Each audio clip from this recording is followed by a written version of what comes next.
So yung mga padreng, tinescribe na ni boss, pumapasok na yung primera, segunda hanggang quinta na boss. So paki-start mo nga boss, inayos ko na rin yung preno dun sa baba. Nag-welding tayo. O pa-start natin kay boss, tsaka ayan. Okay, tadyak. Wag kang gagas.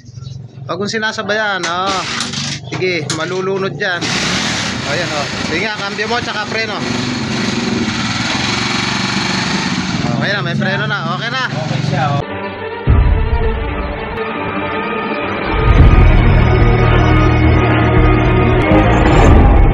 Sa kayo mga padreng at welcome back na naman sa ating channel. May dinala rito maton.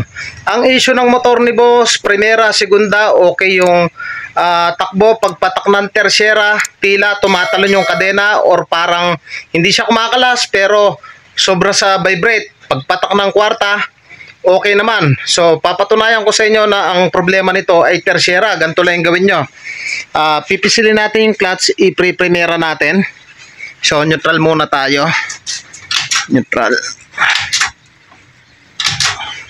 Pag ganito yung issue ng inyong motor na pag tersyera, kala mo may kumakalas. So para makasigurado kayo, ganito yung gawin nyo, naka-neutral. Primera tayo. Okay. Pakipisil mo boss yung yung clutch. Pipisilin yung clutch. Tapos ikutin yung gulong. Ikutin natin Ayan okay siya Walang tunog. Pisil lang segunda. Segunda. Okay din tunog. So tersyera. Ayan, naka-tersyera. Ayan Ayan maingay.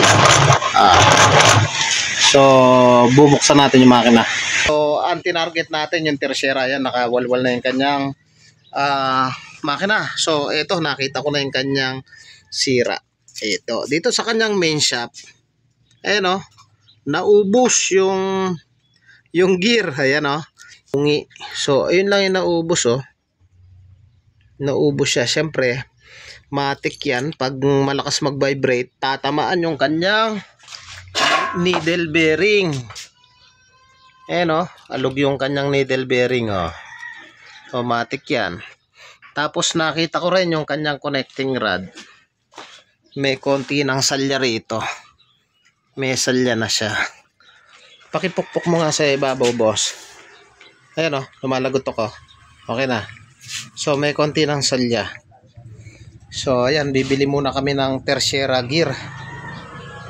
Tapos dito sa kanyang eto mga padreng, konting tip lang sa mga nagdi-DIY. Huwag tayong magkakamali dito sa ating plate. So binaklas ko kanina to, hindi ko na pinakita. So may matalim yan tsaka hindi. Yung matalim, eto. Ayan lapad Yung lapad sa loob, ganyan ang kasanyan. So lahat baligtad. So cause ng mahinang power ng motor. So magpapalit na rin kami ng clutch lining. So abang-abang, namimili muna tayo ng tersyera. At bubuin natin yan. Interviewin natin mamaya si boss pag nabuo natin yan kung kung quality ba o hindi. So matinding linisan. Ayan napakatindi ng antigas. So matinding linisan to mga padreng. So abang-abang. So yun mga padreng, ang issue ng motor na to, yung kanyang third gear naubos. Ayan syempre pati to tatamaan. So nagpalit na tayo. Naulan kinalawang agad. So nagpalit tayo ngayon, okay na. Pa-testing natin kay boss.